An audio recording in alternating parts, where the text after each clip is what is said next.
Армысыздар достар, бүгін сіздерге банк бөлімшесіне онлайн қалай жазылу керек, яғни бронь қалай қою керек, соны көрсететін боламын. Өйткені көптеген сұрақтар түсіп жатады. Банкке қалай жазыламын, қай сайтқа кірем деп, Қарапайым Google-дан, Яндекстен, кез келген браузердан Жилстройсбербанк Қазақстана деп тересіздер достар.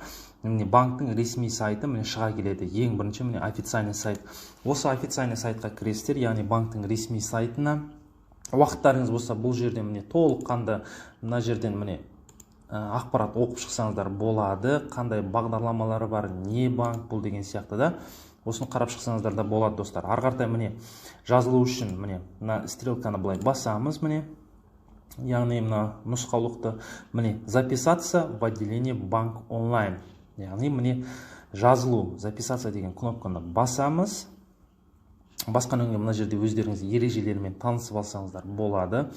Яғни қай уақытта кешігуге бола ма, болмай ма деген сияқты. Мына жерден міне филиал дегенде қаланы таңдайсыз. Сіз қай қаладан боласыз, сол қаланың банк бөлімшесін таңдайсыз. Шымкент болса Шымкент, Алматы болса Алматы, Нұр-Сұлтан қаласы болса Нұр-Сұлтан қаласын.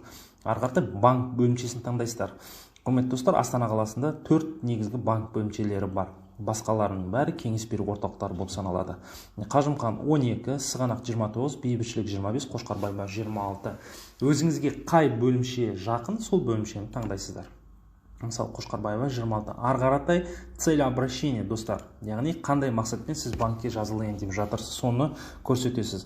Депозит болса депозит, кредит болса кредит, посткредит болса посткредит.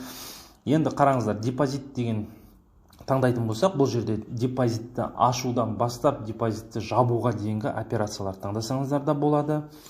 Ары қаратай кредитті таңдайтын болсақ, сіз бұл жерде яғни кредитный заявка, жаңағы военный программа, бақытты отбасы, шаңырақ бойынша деген сияқты жаңағы прохождение платежеспособность, яғни предквалификация, соның бәрін осы кредит бөліміне қоясыздар. Ал егер посткредит болса, яғни посткредит бұл сіз кредит рәсімдегеннен кейінгі жаңағы сіз жүгінетін бөлім. Бұл жерде жаңағы частичное досрочное погашение, жаңағы тұрғын үй займына өту, подписание, жаңағы документтер, консультация алуға да болады, изменение условий кредита. Осы операциялар таңдасаңыздар болады. Көрдіңіздер да достар. Мына жерге өздеріңіздің иін жазасыздар, мына жерге нөмір телефондарыңызды, мына жерге яғни дата и время дейді. Мына жерге уақытыңызды жазасыздар достар. Сосын мына кодты міне 32696 деген кодты мына жерге жазып, записаться деген кнопканы басасыздар. Бар жоғы осы достар міне. Қолданыңыздар, сау, саламат болыңыздар. Достарыңызбен бөлісуді ұмытпаңыздар. Айтпақшы, менің YouTube каналыма жазылсаңыздар да болады.